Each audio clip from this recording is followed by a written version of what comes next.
Olá, alunos do Colégio Sinodal Portão, que é o professor Mauro Oliveira. Vamos continuar no nosso jogo do Pac-Man e agora a quarta etapa e última etapa. Nós vamos começar agora, continuando as três etapas anteriores, fazendo a criação de algumas variáveis que serão necessárias agora para os movimentos dos fantasmas, tá? Então eu vou criar variáveis. Na opção variável, eu vou criar uma variável e eu vou ter uma variável com o nome fantasma. Vou criar uma outra variável. Eu não quero que apareça, tá? Deixa só os pontos aparecendo. Fantasma 2. Desmarco, não quero que apareça nada. Só a pontuação que vai aparecer. Agora, fantasma 3. O fantasma menos e fantasma mais. Vocês já vão entenderem ao longo agora da explicação da quarta etapa qual o significado e como vão ser utilizadas essas variáveis nos movimentos dos fantasmas no jogo do Pac-Man, ok? Criado, nenhum desses fantasmas vai ficar visível, apenas vai ficar visível pontos, ok? Então, nessa etapa, a gente precisa ter disponível, já carregado no programa, os três atores, o fantasma 2 e o fantasma 3. Vou mostrar aqui, caso alguém não tenha carregado ainda ao longo das três primeiras etapas, como carrega os fantasmas. Lembrando que eu deixei na aula primeira do jogo do Pac-Man, eu deixei disponível no grupo do Teams da turma. Na opção arquivos, eu coloquei uma pasta aula 9 e lá dentro tem todos os exemplos para vocês baixarem e depois carregarem. Olhem como é o processo. Eu vou criar um novo ator, vou dar o pintar. Vou dar um nome para esse ator, esse vai ser o fantasma 3. Tá? Fantasma 3. Além de dar um nome, eu vou vir aqui na opção dentro já da fantasia e vou carregar. Ao invés de desenhar, eu vou carregar, certo? Lá na minha pasta de exemplos, que está em downloads, que eu já baixei os exemplos, eu vou em fantasma 3, escolho ele e vou somente redimensionar tamanho. Então eu tenho as ferramentas aqui, eu vou dimensionar um tamanho um pouco menor, ele está grande, vocês podem notar.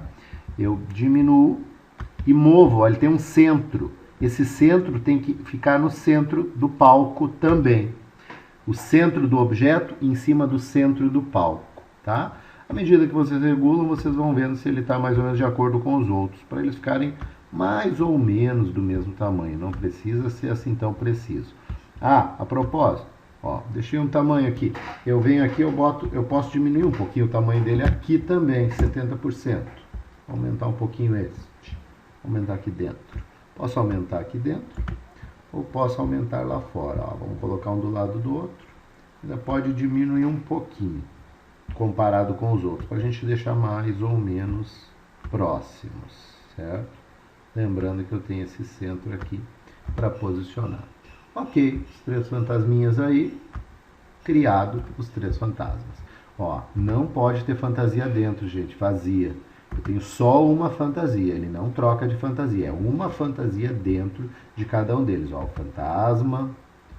fantasma 2, o 3, e aí vocês podem trabalhar aqui dentro com o zoom para poder mexer em algum detalhe, certo? Então, alunos, vamos à programação do fantasma, certo? Estou no fantasma 1, e assim, ao invés de montar um passo a passo, vocês já são capazes de ir olhando o vídeo, pausando, vendo a diferença dos grupos, né? O que é movimento, o que é aparência, o que é evento, controle, o que é sensor, o que é operador. Tem bastante uso agora nessa parte de programação de operadores, de variáveis, certo? Então a programação do fantasma, e quando clicar da bandeirinha verde, mostre ele, vá para uma posição x-3, y 14, então aquele centro onde é que ele sai do cenário, E ele vai repetindo até que tocar na cor branca, que é a cor interna da borda, né, do labirinto. Então, quando ele toca lá, ele adicione 1 AY. Depois de repetir isso, ele adiciona menos 2AY. E vai fazer com que ele, tocando naquelas bordas, ele vai ter movimentos diferentes.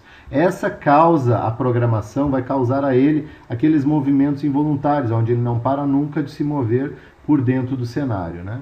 Depois um grupo do sempre, né, que mude o fantasma para um número aleatório entre o fantasma mais e fantasma menos. Então nós temos duas variáveis, fantasma mais e menos, que vai utilizar. Dentro do sempre, se o fantasma igual a menos 1 ou o fantasma igual a 0, então mude fantasma para menos 2. Então ele vai usar esses valores. 0, menos 1, menos 2, 1, 2. Então ele vai fazendo essa mudança dentro do cenário e como limites a cor branca, tá? Então eu estou mostrando para vocês, o professor vai compartilhar também o jogo pronto para que vocês possam olhar, analisar com mais calma. Eu estou olhando só este bloco aqui ao centro, tá, pessoal? Os fantasmas ainda tem mais um grupo que eu vou analisar em seguida. Tem uma programaçãozinha um pouco longa aqui, que ele vai tendo, onde ele vai tendo movimentos no eixo X, no eixo Y, certo? Sempre utilizando operadores, variáveis, controle, tá? Que vão gerar esses movimentos dele. Então, pessoal, movi a barra de rolagem para a direita, ampliei o zoom e estou olhando o script, o código, ainda do Fantasma 1, certo? Então, ele é longo. Então, começando no segundo bloco, tá?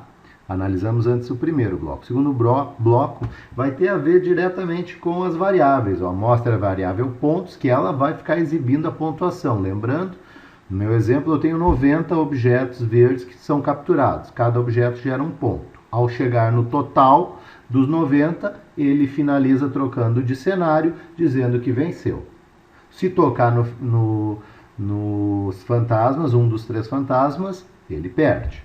Então, mostre a variável pontos, é a única que está visível. Depois, esconda a variável fantasma, esconda a variável fantasma mais, esconda a variável fantasma menos, mude fantasma para 0, mude fantasma mais para 2 e mude fantasma menos para menos 2. Isso tem a ver depois com a programação anterior que a gente fez, né? Quando o cenário mudar para o cenário 1, esconda o fantasma, nós estamos vendo o fantasma, né? E esconda a variável de pontos. Quando a bandeira for clicada, bandeira verde, sempre vai ocorrer, né? Se tocando no Pac-Man, estamos no fantasma, se ele tocar no Pac-Man, então mude para o cenário 1. E quando o cenário mudar para o 2, esconda a variável pontos. Tá? Lembrando, cenário 1 e cenário 2 são os cenários do ganhou e do perdeu e o cenário origem do jogo. Então, pessoal, terminado o primeiro código para o Fantasma 1, vocês vão arrastar os 5 blocos. Então, eu faço questão de dar um zoom menos aqui para mostrar que são 5 blocos de programação. O primeiro bem grande, bem extenso, bem longo. O segundo bloco praticamente só com variáveis aqui em cima. O terceiro, o quarto e o quinto bloco. Eu vou arrastar bloco por bloco para o Fantasma 2 e para o Fantasma 3. Eu tenho no meu jogo 3 fantasmas, tá? Bom, os códigos são os mesmos, professor? Não. Este código longo aqui, grande, tem alterações. Ele depende algumas variáveis daquele ator que você está usando. Agora, por exemplo, eu estou no ator 2. Eu fiz já a cópia, eu já arrastei. O único código que eu preciso alterar no ator 2, no Fantasma 2, então vou aumentar o zoom para a gente enxergar, é sempre que se referir ao Fantasma 1, agora não é mais. Ó, anteriormente eu já fiz as mudanças. Estava fantasma, então vou passar para Fantasma 2. Aqui não é fantasma, estava fantasma apenas, então eu substituí por Fantasma 2. Tem algumas opções que, quando são opções dispostas, eu posso escolher. Tá? Tem outras que eu tenho que remover e trazer novamente, certo? Trazer para encaixar, ok? Então, a estrutura é a mesma, vai mudar as identificações. Sempre que falava em fantasma 2, fantasma, passa para fantasma 2. Consequentemente, se eu arrastei todos os códigos do fantasma 1 para o 2 e para o 3, quando chegar no terceiro fantasma, eu tenho que ter, aumentos 1, as informações referentes ao fantasma 13. Então, algumas variáveis indicam que a mudança tem que ocorrer para o terceiro fantasma, certo? Repita, a estrutura básica, 80% desse grande código é igual para o fantasma 1, para o fantasma 2, para o fantasma 3. Algumas pequenas alterações a gente vai fazer quando identifica aquele ator que nós estamos usando. Agora eu estou no fantasma 3, notem que as informações são referentes ao fantasma 3. Professor, eu vou mudar tudo que fala fantasma? Não, onde é que está fantasma mais, fantasma menos, certo? Não altero. Ó, fantasma menos e fantasma mais fica sempre igual em todos os três fantasmas. Vai mudar só a identificação do nome daquele fantasma, daquele ator que eu estou usando. O restante da programação diz respeito a movimento dentro do cenário, tocando na cor branca, que é definido aquela pequena borda interna, e ele muda de direção, ele soma outro valor, ele vai para X, ele vai para Y. Certo, pessoal?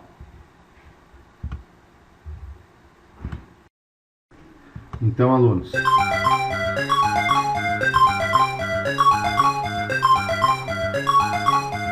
notem que o movimento dos fantasmas ocorre dentro do cenário, sempre verificando a posição que eles estão, adicionando mudanças no eixo X e Y, os três fantasmas, aquelas variáveis todas que nós criamos, fantasma, fantasma 2, fantasma 3, fantasma mais, fantasma menos, interfere agora para isso. Tá? O nosso ator do Pac-Man anda pelo cenário, capturando os 90 objetos, somando ponto. E aqui eu quero mostrar o espaço onde ele vai ter a saída, né? No meio aqui do jogo, como eu havia comentado na terceira aula da semana anterior.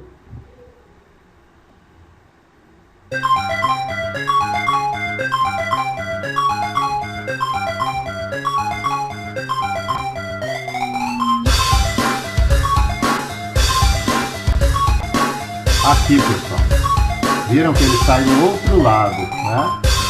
Ele escapa num local da tela e surge no outro, certo?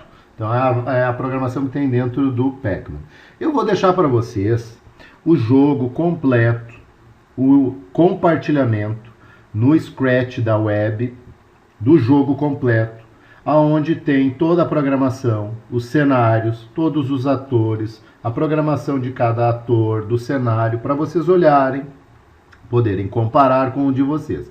Mas quero que vocês criem o de vocês. Eu disponibilizei os atores para poder copiar os mesmos, a música, disponibilizei o cenário, certo? Teve alguns colegas que já fizeram contato comigo que botaram um pouco mais do que 90 objetos de captura, aceitei. Alguns colocaram um pouco menos, aceitei também.